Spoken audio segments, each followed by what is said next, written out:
আজ শুনবেন ডাইনি এবং বকশের ঘটনা। আজকের ঘটনাটি অনেক বড় একটি ঘটনা।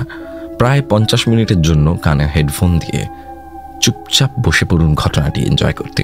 এই ঘটনাটি যখন পুরোটা শুনবেন মনে হবে একটা সিনেমা দেখছেন। শুরু হচ্ছে আজকের ঘটনা, আলিম খানের ঘটনা। আলিমের ঘটনা বরাবরই আমার খুব প্রিয়। শুরু হচ্ছে আজকের এপিসোড। লাইক করে দিন প্রথমেই, সাবস্ক্রাইব করে দিন যদি না করা থাকে, এবং কমেন্ট করে জানান আজকের ঘটনাটি কেমন লাগলো। আমি আলিম, পূর্ব বর্ধমান জেলার নন্দনপুর থেকে। এটা আমার লেখা 5ম ঘটনা। আজকে যে ঘটনা আমি লিখছি হয়তো এর আগে কখনো এইরকম ঘটনা শোনানো হয়নি। সরি যদি শোনানো হয়ে থাকে, তাহলে আমার জানা নেই। একদম নতুন ঘটনা এটা আমার কাছে। মূল ঘটনাটি ডাইনি ও বকশ নিয়ে। বকশ মানে ডাইনিদের সর্দার। ঘটনা শুরু করছি। ঘটনাটি সংগ্রহ করেছি আমার 3 জন ঝাড়খণ্ডের বন্ধুর থেকে। প্রথম যার সাথে ঘটনাটি ঘটেছে তার ভাষায় উপস্থাপন করলাম। আমি সাহিল, পেশায় একজন শেফ। বিগত 10 বছর ধরে মুম্বাইয়ে কাজ করি। তার আগে বাড়িতে থাকতাম। ছোটবেলায় অনেক ডানপিটে এবং শয়তান ছিলাম। কোথাও আম গাছে আম পাড়া, কারো বাড়িতে লেবু চুরি করা, এই সব করে বেড়াতাম।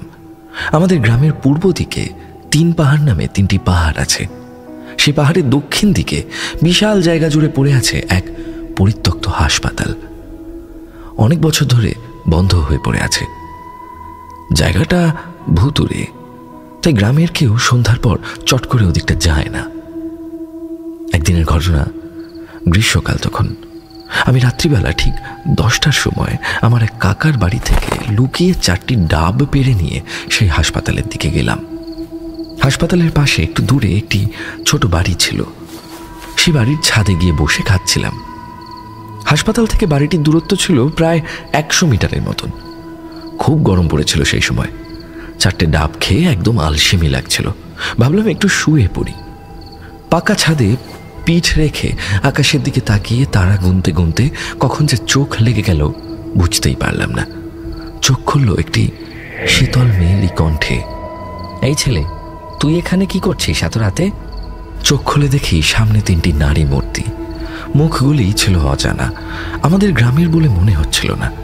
চোখ খুলে উঠে বসতেই এক মহিলা আমার মুখে কিছু একটা বলে ফোঁ দিল। দিতেই আমি অজ্ঞান হয়ে গেলাম। এবার চোখ খুলল এক পুরুষের আওয়াজে। কতক্ষণ অজ্ঞান ছিলাম আমার জানা নেই। উঠে দেখি আমি আছি ঘন জঙ্গলের মাঝে। চারদিক অন্ধকার। কিছুটা জায়গা গোল করে সাফ করা। দেখে মনে হচ্ছে এখানে প্রতিনিয়ত কারো আসা যাওয়া আছে। আরো দেখলাম আমার ঠিক সামনে গোল করে কাঠ রাখা আছে, আর তাতে দাউ দাউ করে আগুন জ্বলছে। যেমন যজ্ঞ করার আগে আগুন জ্বালিয়ে মানুষ চারিদিকে বসে থাকে, দেখলাম ঠিক সেভাবেই এক পুরুষ বসে আছে। আর তার চারদিকে প্রায় 12 জনের মতো নারী মূর্তি উলঙ্গ অবস্থায় দাঁড়িয়ে আছে। এসব কি চলছে বুঝে ওঠার আগেই দেখলাম সেই পুরুষ পাশের এক নারীকে বলে উঠল, তোরাই কি कराली আনলি? আমি একরা চিনে এই লটকা অকর ব্যাটা লাগো, একর সে কিছু কাম নাই হতো। এর অর্থ, তোরা কাকে এনেছিস সেকে আমি চিনি, এটি ওর ছেলে, একে নিয়ে আমাদের কোনো কাজ হবে না। পুরুষের কথার উত্তরে এক মহিলা বলল, हमरा ही वहां से आवली तो देख ली गिदौटी वो जगह में सुती रहलो, उठा खातिर उठाई के आनली। এর অর্থ, আমরা যখন ওইদিকে আসছিলাম ছেলেটাকে দেখলাম ওই ভয়ানক জায়গাতে শুয়ে আছে, তাই নিয়ে আসলাম। ভাষাটি ছিল ঝাড়খণ্ডের এক ধরনের ভাষা। আমার যদিও ঝাড়খণ্ডের এই ভাষা জানা নেই, আমি যেভাবে লিখেছেন আমি ঠিক সেভাবেই পড়লাম এবং বাংলাটিও বুঝিয়ে দিলাম। এর পরবর্তীকালে যদি কোনো এরকম ভাষা থাকে আমি সেটি একেবারে বাংলাতেই বলার চেষ্টা করব। পুরুষটি আমার দিকে তাকিয়ে বলল, রে, তুই অমুকের ছেলে না? অত রাতে ওখানে কি করতে গেছিলিস? তোর সাহস তো ভালো আছে। বললাম, খুব গরম, তাই ওখানে গিয়ে ডাব খাচ্ছিলাম। লোকটি বলল, খুব জোর বেঁচে গেছিস তুই। যে জায়গাতে আমাদের যাওয়ার অনুমতি নেই, সাহস নেই, সেই জায়গায় তুই এত রাতে গিয়ে ডাব খাচ্ছিস। নেহাত তোর আব্বুকে আমি চিনি, তাই আজ বেঁচে গেলি। না হলে আজকে তোকে আহুতি দিয়েই আমাদের পুজো সম্পন্ন করতাম। যা, চলে যা, আর কখনো ওই ভয়ঙ্কর জায়গায় রাতে যাবি না। কারণ ওই জায়গাতে আমাদেরও যেতে হাত পা কাঁপে। ওই বাউন্ডারি পার করবার অধিকার আমাদের নেই। এসব কথা বলে লোকটি আমার মুখে একটি পাউডার ছুঁড়ে মারল। মারতেই আমি অজ্ঞান হয়ে গেলাম। চোখ খুলে দেখি আমি আমার বাড়ির পাশে একটি বাঁশের মাচায় শুয়ে আছি। এটি ছিল সাহিলের সাথে ঘটে যাওয়া ঘটনা। এবার তোমরা ভাবছো যে ওই পুরুষটি কে, আর মহিলাগুলোই বা কে? কেনই বা তারা উলঙ্গ অবস্থায় ওই পুরুষের সাথে ছিল, আর তারা ওই হাসপাতালে ওই জায়গাতে যেতে মানাই বা কেন করলো? তো পুরো ঘটনাটা শুনতে থাকো। উত্তর তোমরা ঘটনার মধ্যেই পেয়ে যাবে কোনো একটা অংশে। শুধু এটুকু বলে রাখি, সেই 12 জন মহিলা যাদেরকে সাহিল দেখেছিল, সেই মহিলাগুলি ছিল ডাইনি। আর তার সাথে যে পুরুষটিকে সাহিল দেখেছিল সে ছিল বকশ। এবার হয়তো তোমাদের মনে একটা প্রশ্ন জেগেছে, বকশ আবার কি? ডাইনি তো শুনেছি। সব প্রশ্নের উত্তর পেয়ে যাবে। বোঝার সুবিধার্থে তার আগে একটি ঘটনা তোমাদের শোনানো দরকার, তাহলে ভালোভাবে বুঝতে পারবে। ঘটনাটি যার সঙ্গে ঘটেছে সে এখন জীবিত নেই। ঘটনা সংগ্রহ করা হয় তার কাকার ছেলের কাছ থেকে। সে যেভাবে বলেছে ঠিক সেইভাবেই লিখছি। আমি নজরুল। সালটা 2010। একদিন দুপুরবেলায় আমি, আমার দাদা সুমন এবং আমার এক বন্ধু আমাদের গ্রামের প্রবেশ পথে এক বাঁশের মাচায় বসে আড্ডা মারছিলাম। সিগারেট হাতে একে অপরের সাথে গল্প করছি। হঠাৎ এক আওয়াজে আমাদের চোখ যায় মাচার সামনের রাস্তার দিকে।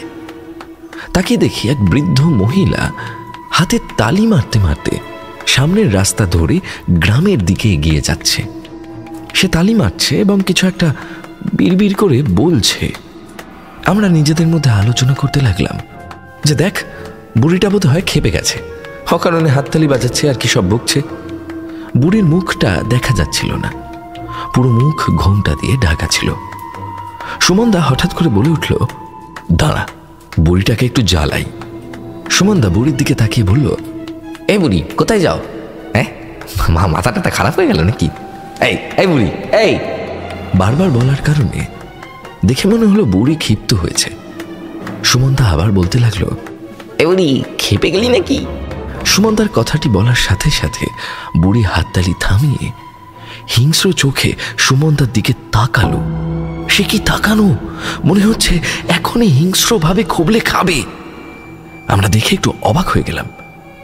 বুড়ি কিছু বলল না, শুধু একবার তাকালো, তাকিয়ে চলে গেল।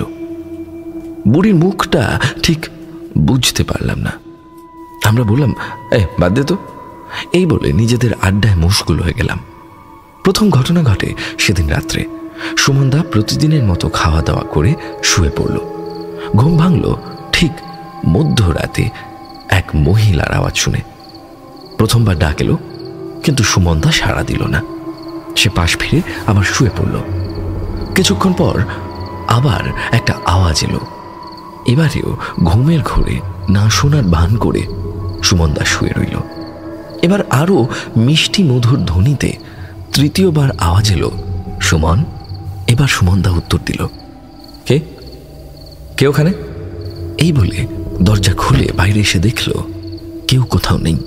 সুমনদা ভাবলো হয়তো আমার মনের ভুল, আর ভোর হয়ে গেছে মনে হয়। যাই হোক, উঠেছি যখন টয়লেটটা সেরে আসি। তখনকার সময় খুব কম মানুষের বাড়িতে টয়লেট ছিল, তাই বেশিরভাগ মানুষ মাঠেই যেত। বাড়ি থেকে বেরিয়ে রাস্তায় উঠতে পিছন থেকে ছনছন করে পায়েলের আওয়াজ এলো। পিছন ফিরে তাকাতেই সুমনদার পুরো শরীর ভারী হয়ে গেল।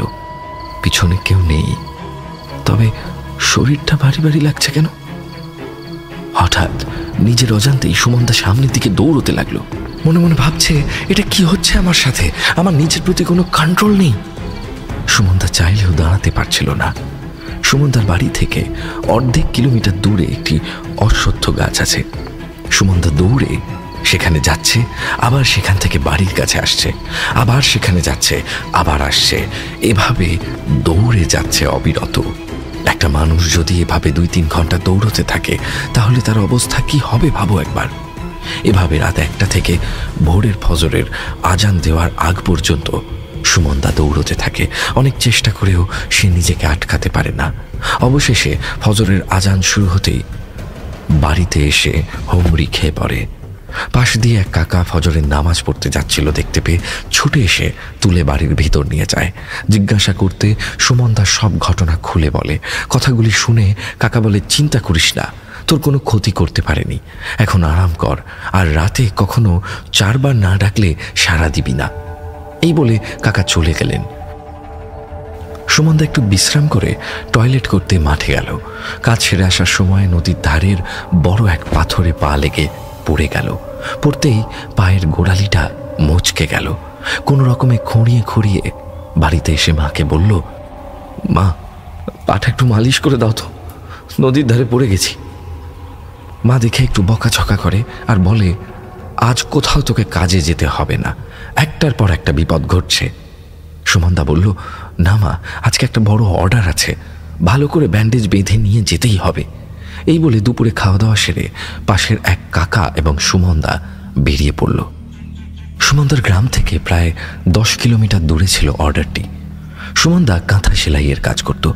ঠিক করল রাতটা ওখানেই কাটাবে। কাজ সেরে সুমনদা এবং কাকা ওখানেই এক আত্মীয়র বাড়িতে শুয়ে পড়ল। ঠিক ওই মাঝরাতে ঘুমন্ত অবস্থায় সুমনদার মনে হলো ওর পেটের উপরে কেউ হাত বোলাচ্ছে। হালকা তন্দ্রা অবস্থায় থাকায় না উঠে হাত দিয়েই সুমনদা সরিয়ে দেয়। আওয়াজ পেয়ে কাকা জিজ্ঞাসা করে, কি হলো? সুমনদা বলে, না কিছু না কাকা, কোনো পোকামাকড় মনে হয়। এই বলে আবার ঘুমিয়ে পড়ল। কিছুক্ষণ পর আবার অনুভব হলো পেটে গোল করে কিছু একটা জড়িয়ে ধরে রেখেছে। হাত দিতেই খুব শীতল মসৃণ কিছু একটার উপস্থিতি বোঝা গেল। এবার কাকার ঘুম ভাঙল সুমনদার চিৎকারে। উঠতেই দেখে মিশ কালো একটা সাপ সুমনের কোমর থেকে বেরিয়ে দরজার ফাঁক দিয়ে বাইরে চলে যাচ্ছে। তাড়াতাড়ি উঠে গেঞ্জি সরিয়ে দেখতে পায় নাভির নিচে কামড় দিয়েছে। তাড়াতাড়ি আশেপাশের সবাইকে ডাকা হয়। তখন মধ্যরাত। এত রাতে ওই অজপাড়া গায়ে কোথায় হাসপাতাল পাওয়া যাবে? সেখান থেকে 15 কিলোমিটার দূরে একটি সরকারি হাসপাতালে নিয়ে যাওয়া হলো সুমনদাকে। সেখানে অবস্থা দেখে তাদের সাধ্যমতো চিকিৎসা করে পাঠিয়ে দিল অন্য হাসপাতালে। সেখানেও ডাক্তার ধরতে পারল না কোন জাতের সাপে কামড়েছে। এইভাবেই এখান থেকে ওখান, ওখান থেকে এখান করতে করতে 2 দিন কেটে যায়। সুমনদা তখনও বেঁচে ছিল। 2 দিন হাসপাতালে কাজ না হওয়ায় বাড়িতে একজন বৃদ্ধকে দেখানো হলো। ভালো করে দেখে সে তার পুরো শরীরের এক জায়গাতে ব্লেড দিয়ে একটু কেটে আয়ুর্বেদিক ওষুধ লাগিয়ে দিল আর বলল যে বাকি উপরওয়ালার হাতে।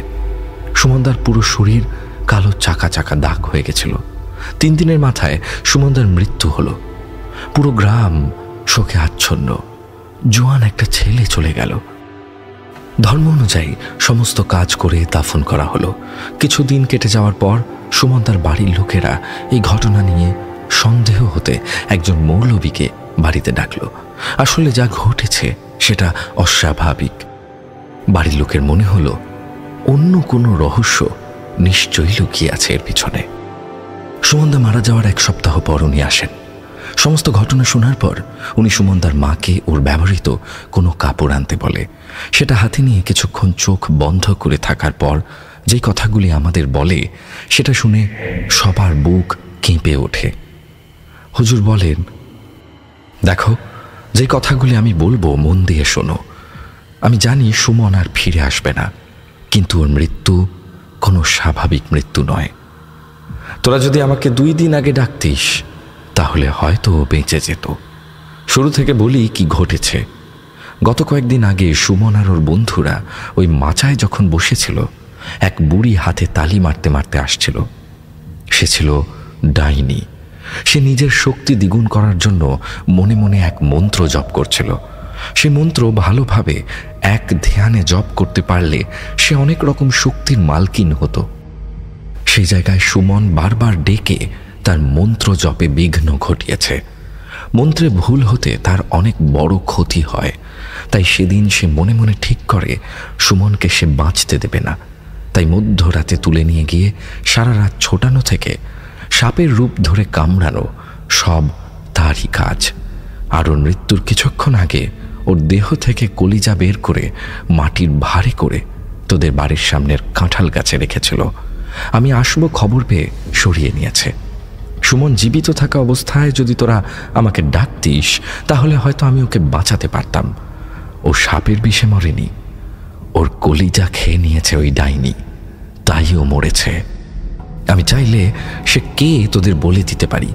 সে তোদের গ্রামেরই বাসিন্দা, কিন্তু যদি বলে দিই তাহলে ও তোদের আরো ক্ষতি করবে। আমি তো সব সময় এখানে থাকবো না। আর ওর অনেক ক্ষমতা, ওর সঙ্গে পেরে ওঠা কোনো সাধারণ মানুষের কাজ নয়। আর ও এই মুহূর্তে এখানেই আছে। আমি ঠিক দেখতে পাচ্ছি, কিন্তু তোরা কেউ দেখতে পাবি না। ওই কোনায় দাঁড়িয়ে কাঁদছে। এইসব কথা বলে বাড়িটি বন্ধ করে চলে গেলেন হুজুর। আমরাও ভাবলাম এইভাবে মানুষের ক্ষতি করা, উপরে একজন আছেন, তিনি বিচার করবেন। আশা করি এবার কিছুটা হলেও বুঝতে পেরেছ তোমরা এক ডাইনি চাইলে মানুষের কিভাবে ক্ষতি করতে পারে। এবার আসি হাসপাতালের ঘটনায়। কি কারণে এক ডাইনির এত ক্ষমতা থাকা সত্ত্বেও ওই হাসপাতালে প্রবেশ বারণ? ডাইনি ও বকশ নিয়ে ঘটনা শেষে আমি বিশেষ কিছু তথ্য দেব, যেগুলি হয়তো তোমরা এর আগে কখনো শোনোনি। হয়তো প্রেতকথায় এই নিয়ে কোনো আলোচনা বা ঘটনা শোনানো হয়নি, যেগুলি শুনে আমিও হতভম্ব এবং অবাক হয়ে গেছি। ফিরে যাচ্ছি সেই হাসপাতালের ঘটনায়। কি আছে সেখানে? ঘটনা শুরু স্বাধীনতার কিছু বছর আগে। দীর্ঘ 200 বছর শাসন চালিয়ে যাওয়ার পর 1947 সালের 15ই আগস্ট আমাদের দেশ ভারতবর্ষ স্বাধীন হয়। সেই সময় যে রাজ্যগুলি ব্রিটিশ সরকারের অধীনে ছিল, সে রাজ্যের প্রত্যেক গ্রামগুলির উপর দেখাশোনার জন্য রাজ্যের কিছু স্থানে একটি করে অফিসার নিয়োগ করে রাখা হতো। তাকে কিছু গ্রামের দায়িত্ব দেওয়া থাকতো, আর এই গ্রামগুলির খাজনা আদায় আর বিভিন্ন কাজগুলি দেখার জন্য বলা হতো। বেশিরভাগ অফিসার অত্যাচারী হলেও এমন কিছু অফিসার ছিল যারা শুধু তাদের দায়িত্বই পালন করত, অযথা মানুষের উপর অত্যাচার করত না। এমনই এক অফিসার ছিল ঝাড়খণ্ডের এক স্থানে। কিছু কারণে আমি জায়গার নাম নিলাম না। অফিসারের নাম ছিল উইলিয়াম এম বার্ড। তার ওই স্থানে ডিউটি পড়ায় অফিসার সেখানে গিয়ে ভালোভাবে জায়গা পরিদর্শন করে। জায়গাটা দেখে অফিসারের খুব ভালো লাগে। ঠিক করে এখানেই বাড়ি করে থাকবে। যেমন কথা তেমন কাজ। যেই জায়গাতে বাড়িটি তৈরি হচ্ছিল তার আশপাশের একটু ভালো করে বর্ণনা দিই। পাশাপাশি 3টি পাহাড় একসাথে সংযুক্ত ছিল। এক পাহাড় থেকে অন্য পাহাড়ে সহজেই যাওয়া যেত। এখন সেখানে ঈদের দিন নামাজ পড়ানো হয়। তো সেই পাহাড়কে বলা হয় 3 পাহাড়। পাহাড়টির দক্ষিণ দিকে ছিল ঘন জঙ্গল, আর সেই জঙ্গলের সামনে ছিল রাস্তা এবং তার পাশে গ্রাম। এবার বাড়ি নির্মাণের কাজ শুরু হয়। বাড়িটি তৈরি হচ্ছিল রাজবাড়ির মতো, মহল বলা যেতে পারে। যেই স্থানে বাড়িটি তৈরি হচ্ছিল সেখানে আগে ঘন জঙ্গল ছিল, তাই জঙ্গল কাটার কাজ শুরু হয়। একটু একটু করে সব গাছ কেটে ফেলে দেওয়া হয়, কিন্তু সেই জায়গাতে 2টি গাছ কোনো রকমে কাটা সম্ভব হয়ে ওঠে না। এই সমস্যার কথা শ্রমিকরা অফিসারকে বলতে অফিসার বলে যে থাক, কাটতে হবে না, গাছ দুটো রেখে দাও, তার পাশে বাড়ি হোক। গাছগুলির একটি ছিল বেল এবং অন্যটি ছিল তেঁতুল। দেখে মনে হবে প্রায় 100 বছরের পুরনো হবে গাছ দুটি। প্রায় 2 বছর ধরে সময় নিয়ে বাড়িটি তৈরি হয়। জঙ্গলটি কাটার সময় দেখা যায় বেল গাছটির পাশে একটি অতি পুরনো কুয়ো, চারদিক লতা পাতা দিয়ে পুরো ঢাকা পড়ে গিয়েছিল। ঠিক করা হয় কুয়োটি সাফ করে পুনরায় ব্যবহার করা হবে। অফিসার বড় অনুষ্ঠান করে বাড়িতে প্রবেশ করেন। কিছু বছর অফিসার সেই বাড়িতেই থাকে পরিবার নিয়ে। দেশ স্বাধীন হবার পর ধীরে ধীরে সব ব্রিটিশরা দেশ ছেড়ে চলে যায়, কিন্তু এই অফিসারটি থেকে যায় নিজের পরিবার নিয়ে। 1985 পর অফিসার ঠিক করে তারা বাড়ি ছেড়ে পরিবার সহ চলে যাবে ইংল্যান্ডে। আর যাওয়ার আগে ওই গ্রামের এক বিশ্বস্ত লোককে এই বাড়িটি দিয়ে যায়। লোকটির সাথে অফিসারের খুব ভালো সম্পর্ক ছিল, নাম ছিল লালজি। বাড়িটি তাকে দেওয়া হয়। সে ঠিক করে সেখানেই থাকবে। নিজের মতো করে সাজিয়ে সে তার পরিবার নিয়ে ওই বাড়িতে থাকতে শুরু করে। সালটি ছিল 1987। লালজির পরিবারে ছিল তার স্ত্রী, তার 2 মেয়ে রশনি এবং ফুলকুমারী।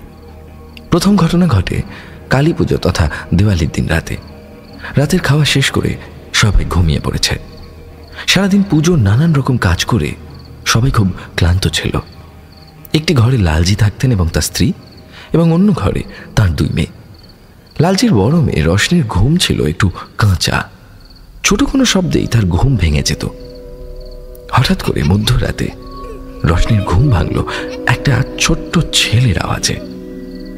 আওয়াজটা শুনতেই রশনি আস্তে করে বিছানার উপর উঠে বসল। চারিদিকে আশেপাশে তাকাতেও রশনি কাউকেই দেখতে পেল না। মনে মনে এটা সেটা ভাবতে ভাবতেই আবার শুনতে পেল সেই আওয়াজ।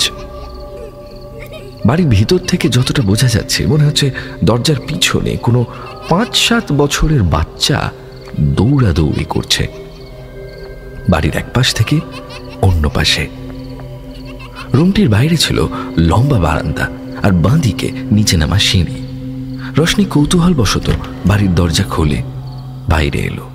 এসে ডান দিকে তাকাতেই সে দেখে কিছু নেই। ঘাড় ঘুরিয়ে বাঁ দিকে তাকাতে দেখে সিঁড়ির কাছে কিছু একটা পড়ে আছে। কি আছে সেটা ভালোভাবে বোঝার জন্য হাতে হ্যারিকেনটা নিয়ে সিঁড়ির কাছে গেল। গিয়ে নিচে তাকাতেই দেখতে পেল গোটা কয়েক সোনার কয়েন পড়ে আছে। হ্যারিকেনের আলোতে সেগুলো জ্বলজ্বল করছে। লোভ সামলাতে না পারায় তাড়াতাড়ি কয়েনগুলি নিয়ে ওনার মধ্যে বেঁধে নিল রশনি। তাও মনের মধ্যে একটা প্রশ্ন ঘুরপাক খাচ্ছে, এতগুলো সোনার কয়েন এখানে এলো কিভাবে? আর বাইরে ওই আওয়াজটাই বা কি ছিল? এইসব ভাবতে ভাবতে রশনি ঘরে প্রবেশ করে। এমন সময় বারান্দার নিচ থেকে একটা আওয়াজ আসতে থমকে দাঁড়িয়ে যায়। সাহস করে হাতে হ্যারিকেনটা নিয়ে ও এগিয়ে গেল দেখার জন্য। রশনি বারান্দার কাছে গিয়ে নিচে তাকাতেই দেখতে পেল একটা 5-7 বছরের হবে একটা ছোট ছেলে দূর থেকে ছুটে এসে বাড়ির পাশে সেই কুয়োটাতে ঝাঁপ মারছে। আবার কুয়ো থেকে উঠে কিছুটা দূরে যাচ্ছে, আবার সেখান থেকে ছুটে এসে কুয়োটাতে ঝাঁপ মারছে। এই দৃশ্য দেখে ভয় হাত পা কাঁপছে রশনির। জ্যোৎস্না রাত, স্পষ্ট সব বোঝা যাচ্ছে। বারাসাতে ঝাঁপ দেওয়ার পর রশনি দেখল সেই ছেলেটি এবার কুয়োটির চারপাশে ঘুরছে। একটি ক্ষীণ স্বরে এক ধরনের গান গাইছে আর গোল হয়ে ঘুরছে। রশনি এবার একটু ভালো করে খেয়াল করলো ছেলেটির শরীরের দিকে। জ্যোৎস্নার আলোয় দেখতে পেল ছেলেটির খালি গা, খালি পা, কোমরে একটি ছোট ধুতির মতো কোচানো, আর কোমরে ঝুলছে একটি কালো থলি। মাথাটা ন্যাড়া, কিন্তু একটা বড় টিকি আছে। ছেলেটি ছুটছে আর কোমরের থলি থেকে মাঝে মাঝে একটা করে সোনার কয়েন পড়ছে। রশনি বিভোর হয়ে সেই দিকেই তাকিয়ে আছে। হঠাৎ পিছন থেকে আওয়াজ এলো, রশনি কি করছিস সেখানে? পিছন ফিরে তাকাতেই ও দেখে ওর মা দাঁড়িয়ে আছে। মা বলল, এত রাতে এখানে কি করছিস? ঘুমোসনি? রশনি তার মাকে কিছু বলল না, চুপচাপ ঘরে গিয়ে শুয়ে পড়ল। রশনির মা বারান্দার ধারে এসে নিচে তাকাতে দেখল কোথাও কিছু নেই। সেও গিয়ে ঘুমিয়ে পড়ে। রশনি সোনার কয়েনের ব্যাপারটা কাউকে বলল না। খুব সাবধানে সেগুলিকে গুপ্ত স্থানে লুকিয়ে রাখল।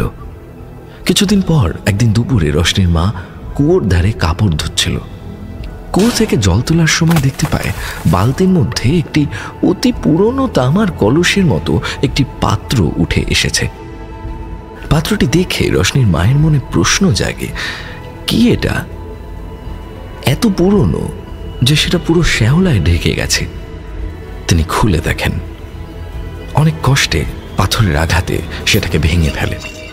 উল্টো করে ঝাড়তেই ভিতর থেকে একটি লাল কাপড়ের টুকরো ও কিছু ব্রাউন পাউডার এবং একটি ছোট্ট পুতুল বেরিয়ে আসে।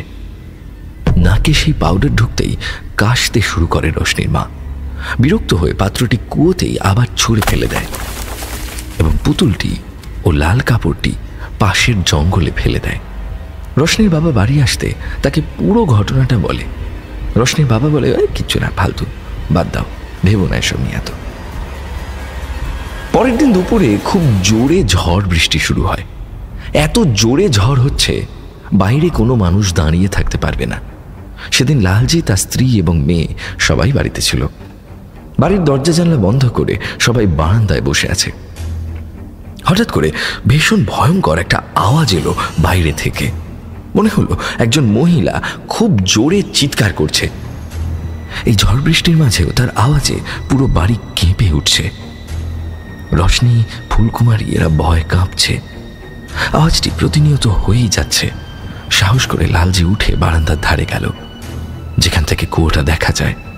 কুয়োর দিকে তাকাতে দেখতে পেল এক মহিলার ন্যায় মূর্তি আকাশের দিকে তাকিয়ে চেঁচিয়ে যাচ্ছে। মিশমিশে কালো শাড়ি পরে আছে সে। দৃশ্য দেখে লালজির হাত পা কাঁপছে, গলা শুকিয়ে আসছে। এক পা পিছন আসতেই ওর পিঠটায় কিছু একটা ঠেকলো। পিছন ফিরে দেখতেই দেখে ওর স্ত্রী, মেয়ে সবাই থরথর করে কাঁপতে কাঁপতে বাইরে ওই দৃশ্য দেখছে। লালজি এক পর্যায়ে কাঁদতে কাঁদতে ওদের সবাইকে ইশারা করে চুপ থাকার অনুরোধ করলো। আস্তে করে পিছিয়ে একটি ঘরে ঢুকে সবাই চুপ করে বসে রইল ততক্ষণ, যতক্ষণ না বাইরের ওই তাণ্ডব থামল। একটা কথা বলে রাখি, ওই মহল বাড়ির পাশে কিন্তু কোনো বসতি ছিল না। ওই একটাই বাড়ি ছিল ওই জায়গাতে। কাউকে যে ডাকবে তার কোনো সুযোগ নেই। কোনো রকমে সেদিনটা কাটিয়ে পরের দিন লালজি তার কাছের এক বন্ধু সুরেশকে ঘটনাটা বলল। তার বন্ধু শুনে বলল, সবই তো বুঝলাম, কিন্তু স্যার যে অত বছর ওই বাড়িতে ছিলেন, কই উনি তো কখনো কিছু বলেননি এরকম। আচ্ছা চিন্তা করিস না, আমি দেখছি, 2 দিন সময় দে আমাকে। তখনকার দিনে তো আর মোবাইল ফোন ছিল না যে কল করে জিজ্ঞাসা করবে অফিসারকে। 2 দিন পর সন্ধ্যার সময় সুরেশ বাড়িতে আসে, হাতে একটি কাগজের ঠোঙা। লালজি জিজ্ঞাসা করতে সুরেশ বলে, এটাতে একজন খুব বড় পীর বাবার ঠিকানা জোগাড় করে এনেছে, কাল সকালে বেরোতে হবে। ঠিক হয় পরের দিন সকালে বের হবে।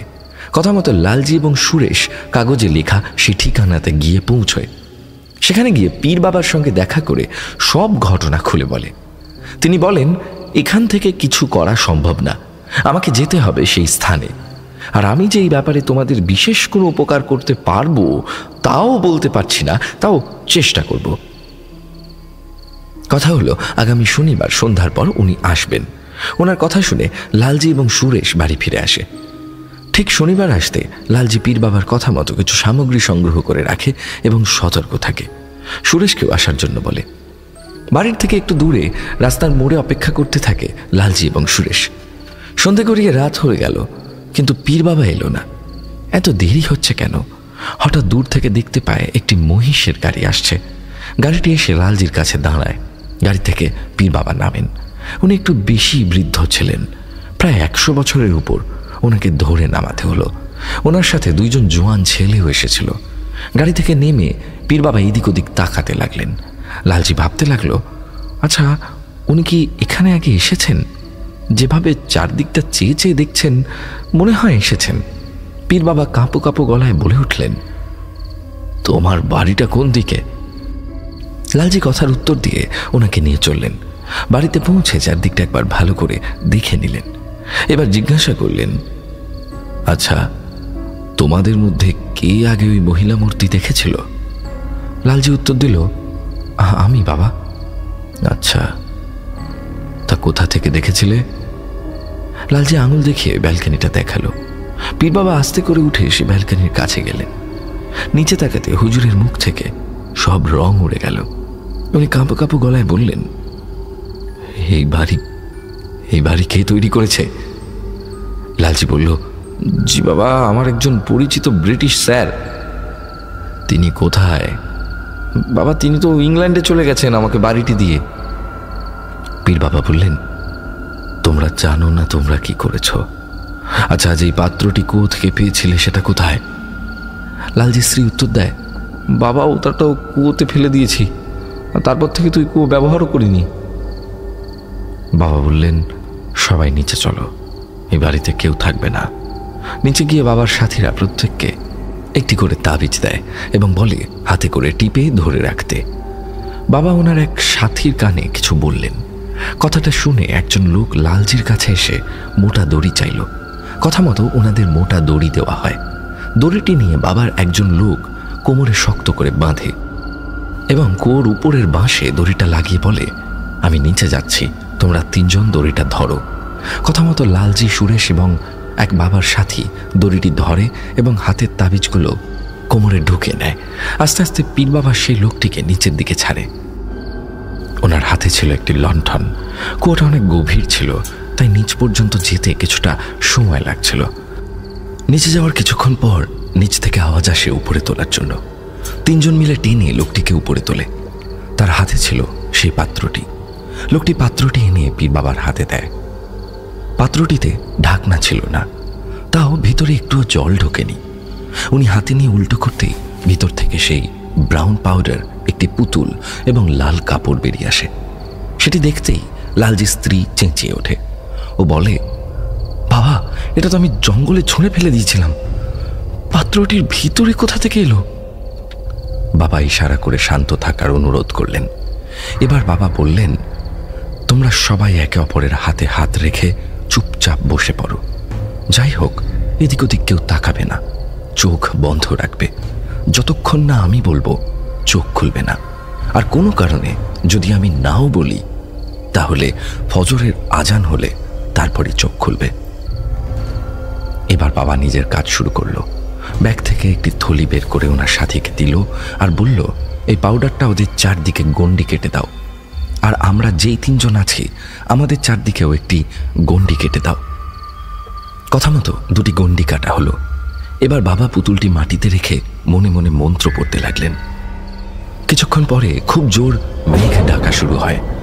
মনে হচ্ছে খুব জোর বৃষ্টি হচ্ছে, কিন্তু কারো শরীরে এক ফোঁটাও জল পড়ছে না। সবার চোখ বন্ধ, শুধু চোখ খোলা পীর বাবার। কিছুক্ষণ এই তাণ্ডব চলার পর পীর বাবা দেখতে পেল কুয়োর ডান দিক থেকে কালো আলখাল্লা পরা এক মহিলা আসছে। আর একটু দূরে পুরনো সেই তেঁতুল গাছের নিচ থেকে এক মাথা কাটা পুরুষ আসছে। এই দৃশ্য দেখে পীর বাবার হাত কাঁপতে লাগলো। ওই 2 অবয়ব এসে বাবার সামনে দাঁড়ালো আর হৃদস্পন্দন বন্ধ হওয়ার মতো আওয়াজে বলতে লাগলো, গায়রে মনোয়ার, बहुत दिन बाद हमरा की याद लो। की भेलो, चिनेल पारली कि नाय?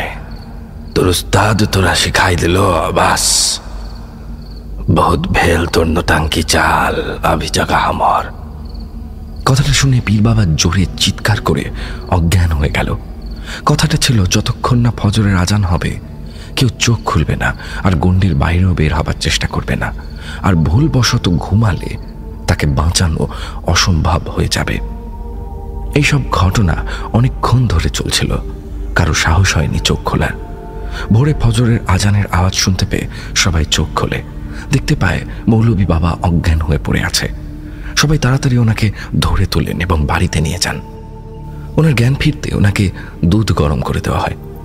দুধটি খেয়ে উনি সবাইকে একত্র করে বলেন, আমি যে কথাগুলি বলবো সেগুলি মন দিয়ে শোনো। এই বাড়িতে তোমাদের থাকা আর সম্ভব না। আজ থেকে প্রায় 90 বছর আগে এই স্থানে কোনো গ্রাম ছিল না। চারিদিকে ছিল শুধু জঙ্গল আর পাহাড়। এখান থেকে 4 মাইল দূরে একটি গ্রাম ছিল। সেই গ্রামের মানুষজন প্রত্যেক বছর ঈদের দিন এই পাশের পাহাড়টায় নামাজ পড়ার জন্য আসত। একদিন কিছু লোক লক্ষ্য করে এই স্থানে, মানে যেখানে এখন বাড়িটি আছে, একটি ছোট্ট কুঁড়ে ঘর। কৌতূহলবশত তারা এসে দেখে একজন অর্ধবয়স্ক মহিলা, পরনে সাদায় কালো পাড় শাড়ি, মুখটা ঘোমটা দিয়ে ঢাকা। সে তার বাড়ির একটু সামনের দিকে বসে একটি চারা গাছ লাগাচ্ছে। তারা সেই মহিলাকে জিজ্ঞাসা করে, আপনি কে? কোথা থেকে আসছেন? আর এই জঙ্গলের মাঝে থাকছেন কিভাবে? এদের কথায় মহিলাটি উত্তর দেয়, আমার সন্তানরা সবাই আমাকে তাড়িয়ে দিয়েছে। এই অপবাদ দিয়েছে আমি নাকি আমার স্বামীর কলিজা খেয়ে নিয়েছি আর তাকে মেরে ফেলেছি। এবার একটু মৃদু হেসে বলল, আচ্ছা তোমরা বলো তো, আমি কি সত্যি এই কাজ করতে পারি? এই বলে মহিলাটি হাসতে লাগলো। মহিলার চালচলন দেখে লোকগুলি একটু ভয় পেয়ে গেল, চলে গেল সেখান থেকে এবং গ্রামে গিয়ে কিছু লোকের সাথে আলোচনা করলো ব্যাপারটা নিয়ে। ঠিক করলো যে কে ওই মহিলা আর ওখানে থাকেই বা কি করে, ব্যাপারটা একটু খতিয়ে দেখতে হবে। কথা মতো 8 জন গ্রামবাসী যাওয়ার জন্য প্রস্তুত হয়। সন্ধ্যার পর হাতে একটি করে ছোট মশাল নিয়ে সেই পাহাড়ের এক ধারে লুকিয়ে পড়ে এবং সেখান থেকে তারা যেই দৃশ্য দেখতে পায় তা দেখে সবার রক্ত ঠান্ডা হয়ে যায়। তারা দেখে কুঁড়েঘরটির সামনে একটি স্থানে আগুন জ্বলছে। আর তার চারদিকে 8 জন উলঙ্গ মহিলা, সবার কোমরে একটি করে ঝাঁটা বাঁধা। সবাই আগুনটার চারদিকে ঘুরছে এবং এক ধরনের নাচ করছে। লোকগুলি একটু ভালো করে খেয়াল করতে দেখলো ওই মহিলাগুলির মধ্যে সেই মহিলাটি নেই। তার মুখ হয়তো তারা দেখেনি, কিন্তু তার উচ্চতা ছিল অনেক, প্রায় 6 ফুটের কাছাকাছি। আর এই 8 জনের মধ্যে অত লম্বা কেউ নেই। এইসব ভাবতে ভাবতেই ওরা দেখলো সে মহিলাটি ঘর থেকে একটি বড় অস্ত্র হাতে বের হলো। এসে একটা অন্য ভাষায় ওই 8 জন উলঙ্গ মেয়েকে কিছু একটা বলল। বলতে বলতেই তারা হঠাৎ করে পাশ থেকে একজন অর্ধনগ্ন পুরুষকে ধরে নিয়ে এলো এবং তাকে একটি মোটা লাল চন্দন কাঠে শুইয়ে জোরে এক কোপ মারল গলায়। এক কোপে ধর থেকে গলা আলাদা। দেহটি ছটফট করতে করতে এক সময় শান্ত হয়ে গেল। নিথর দেহ থেকে কলিজা বের করে সে মহিলা খেতে লাগলো। পুরুষ মানুষটি অনেকবার সেখান থেকে বেরোনোর চেষ্টা করেছে, কিন্তু তাদের শক্তির সাথে পেরে ওঠেনি। এইসব দৃশ্য দেখে ওই 5 জন গ্রামবাসী তখন থরথর করে কাঁপছে। এবার মহিলাটি আকাশের দিকে তাকিয়ে হাত তুলে জোরে চেঁচিয়ে এক ধরনের মন্ত্র পড়তে লাগলো। হঠাৎ চোখের পলকেই সেখানে একটি কুয়ো তৈরি হয়ে গেল। বাকি 8 জন মেয়ে পুরুষটির দেহটা ওই চারা গাছটির নিচে পুঁতে দিল আর মাথা ওই কুয়োতে ফেলে দিল। এইসব দৃশ্য দেখে 5 জনের 2 জন অজ্ঞান হয়ে যায়। বাকি 3 জন তাদেরকে কোনো রকমে কাঁধে করে বাড়ি নিয়ে যায়। বাড়িতে গিয়ে তারা সব ঘটনা গ্রামের সব মানুষদেরকে বলেন। ওই মহিলা যদি বেঁচে থাকে তাহলে অনেক ক্ষতি করতে পারে মানুষের, তাই ওকে জীবিত রাখা ঠিক হবে না। এই সিদ্ধান্ত নিয়ে পুরো গ্রামবাসী গ্রামের এক হুজুরের কাছে যান। তিনি সবটা শুনে বলেন, আমিও যাব তোমাদের সঙ্গে। 2 দিন পর দুপুরবেলায় প্রায় 50 থেকে 70 জন গ্রামবাসী হাতে লাঠি, তলোয়ার, ঢাল নিয়ে চলে যায়। তখন ওই হুজুরের সাথে আমিও ছিলাম। তখন আমার বয়স 12 বছর। গ্রামবাসী গিয়ে দেখে সে আবারও গাছ লাগাচ্ছে, তবে এই গাছটা দেখে বোঝা গেল এটা বেল গাছ। এত গ্রামবাসী দেখে মহিলাটি ঘাবড়ে গেল। করুণ সুরে জিজ্ঞাসা করল, কি হয়েছে? তখন গ্রামবাসীরা বলল, ডাইনি, তুই এখানে কেন এসেছিস? আমরা সব জানি, তোকে আর বাঁচতে দেব না, না হলে তুই সাধারণ মানুষের অনেক ক্ষতি করবি। মহিলাটি উত্তর দেয়, কি সব বলছেন আপনারা? আমি তো কিছুই বুঝতে পারছি না। তখন বড় হুজুর সামনে এসে মহিলাটিকে বলল, দেখ, তুই যেই পথে নেমেছিস এর পরিণতি খুবই ভয়ঙ্কর। চাইলে ফিরে আসতে পারিস, আমরা তোকে সাহায্য করব। কিন্তু না, সে হুজুরের কথায় কর্ণপাত না করে উল্টে হুমকি দিতে লাগলো, বাঁচতে হলে চলে যা সবাই, আমার ক্ষমতার আন্দাজ জানিস না তোরা। এই কথা শুনে গ্রামবাসীরা ক্ষিপ্ত হয়ে মহিলাটিকে খুব মারধর করে। অত লোকের হাতে মার খেয়ে মহিলাটি এক পর্যায়ে মারা যায়। তারপর গ্রামবাসী তার মৃতদেহটি কুয়োর পাশে পুঁতে দেয়, আর তার উপরের কিছুটা মাটি একটি পুতুল লাল কাপড়ে বেঁধে একটি পাত্রে ভরে দেওয়া হয়, আর সেই পাত্রটি কুয়োতে ফেলে দেওয়া হয়। হুজুর বলেন, ওর কারিমকে আমি এই পাত্রে বন্দি করেছি। বলে রাখা ভালো, প্রতিটি মানুষের সাথে একটি করে জিন থাকে, যাকে দেখতে অবিকল সেই মানুষটির মতোই। তার কুঁড়ে ঘরটি ভেঙে দেওয়া হয়। সেখান থেকে এইসব দৃশ্য দেখে আমারও মনে কৌতূহল হয় যে এতক্ষণ এইসব কি ঘটনা ঘটল। তাই আমি ওই হুজুরের সাথে থাকতে শুরু করি এবং কিছু বছর পর ওই গ্রাম ছেড়ে অনেক দূরে চলে আসি। তাই ছিল ঘটনা। তো স্ত্রী ওই কলসের মুখটি খুলে ওই ডাইনিকে মুক্ত করেছে। ওর আত্মাকে এখন এখান থেকে সরানো সম্ভব না যায়। কুয়োর জলও শুকিয়ে যায়। 2007 সালে সরকার সিদ্ধান্ত নেয় ওই স্থানে একটি সরকারি হাসপাতাল নির্মাণ করা হবে। কথা মতো সরকারি অফিসার জায়গাটা ভালো করে পরিদর্শন করেন এবং একজন বড় বিল্ডারকে কাজের টেন্ডার দেওয়া হয়। কিছুদিনের মধ্যেই কাজ শুরু হয়ে যায়। কাজ শুরু হওয়ার আগে গ্রামবাসীরা অনেকবার সাবধান করেন, কিন্তু যার মাথায় টাকার লোভ আর সরকারের চাপ থাকে তার কাছে কি ভূত আর কি জিন। কারো কথায় কান না দিয়ে কাজ শুরু হয়, কিন্তু গ্রামবাসীরা কেউ কখনো যেত না কাজ দেখতে। তাদের মনে একটা আতঙ্ক ছিল। কোনো রকমের ছাদ ঢালাই পর্যন্ত কাজ হয়। সেটা কেন বলছি, ভিত খোলা থেকে ছাদ ঢালাই পর্যন্ত অনেক রকম বিপদের সম্মুখীন হয় শ্রমিকরা। কখনো কারো হাত ভেঙে যেত, কখনো কারো মাথা ফেটে যেত, আবার কখনো মেশিন খারাপ হয়ে যেত। আবার রাত্রিবেলা যে শ্রমিকরা ডিউটি করত তারা মধ্যরাতে পায়েলের আওয়াজ শুনতে পেত। মালিককে কাজ না করার কথা বলে বেশি টাকা মজুরি দেওয়ার লোভ দেখিয়ে কাজ করিয়ে নিত। এভাবে চলতে চলতে হঠাৎ একদিন যে বিল্ডার কন্ট্রাক্টটি নিয়েছিল তার অস্বাভাবিক মৃত্যু হয়ে যায়। তার মৃত্যুর পর শ্রমিকরা আর কেউ কাজ করতে চায় না। তাদের যত টাকার অফার করা হয় তারা কাজ করতে রাজি হয় না। তারপর থেকে হাসপাতালের কাজ বন্ধ হয়ে যায়। এই ঘটনার কথা পুরো এলাকায় ছড়িয়ে পড়ে। আর কোনো বিল্ডার এই কন্ট্রাক্ট নিতে রাজি হয় না, আর ওই স্থানটি পুরোপুরিভাবে হন্টেড হয়ে যায়। তারপর 2010 সালে আরেকটি ঘটনা ঘটে যায়, যেটাতে গ্রামবাসীরা আরও ভয় কেঁপে ওঠে। 4টি ছেলে দুপুরবেলায় স্কুল থেকে এসে ঠিক করে ওই বেল গাছে বেল পাড়তে যাবে। আগেই বলেছি, তেঁতুল গাছের পাশেই ছিল বেল গাছ। 2 জন বন্ধু মানা করলেও বাকিরা শোনে না। 4 জন গিয়ে বেল গাছের উপরে ওঠে এবং বেল পেড়ে খায়। একটু পরে বাড়ি আসতে চাইলে একটা ছেলে বলে, তোরা যা, আমি একটু পরে আসবো। কথা মতো বাকিরা বাড়ি ফিরে আসে। অনেকক্ষণ বাড়ি না আসাতে বাড়ির লোক তার বন্ধুদের জিজ্ঞাসা করে। তারা বলে, ও তো ওখানে বেল গাছে ছিল। ওদের কথা শুনে বাড়ির লোক তাড়াতাড়ি সেই স্থানে যায়। গিয়ে দেখে ছেলেটি মাটির উপরে উল্টে পড়ে আছে, তার ঘাড়টি পিছন দিকে ঘোরানো। তাড়াতাড়ি তুলে নাকে হাত দিতে বোঝা যায় যে সে আর জীবিত নেই। এভাবে আরো অনেক ঘটনা ঘটে সেই জায়গায়। একটি জোয়ান ছেলে পাগল হয়ে যায়। আজও সে বেঁচে আছে, তাকে বাড়িতে বেঁধে রাখা হয়। একটু ছাড় পেলেই সে চলে যায় ওই হাসপাতালে। তো এই ছিল অভিশপ্ত হাসপাতালের ঘটনা এবং ডাইনি ও বকশের ঘটনা। এবার হয়তো তোমাদের মাথায় ঘুরছে বকশ আসলে কি, কিভাবে হয়। এখানে আমি ডাইনি এবং বকশ ও চোর ভূতা নিয়ে কিছু তথ্য দেব, যেগুলি 100% সত্য। প্রথমে ডাইনির ব্যাপারে বলি। প্রথমের ঘটনাটি শুনে আশা করি কিছুটা বুঝতে পেরেছ। এরা সাধারণ মহিলাই থাকে, অনেক রকম অস্বাভাবিক কাজ করার জন্য এরা ডাইনি হতে চায়। যেমন কোনো শত্রুর ক্ষতি করতে বা টাকা পয়সার লোভে এরা এই কাজ করে।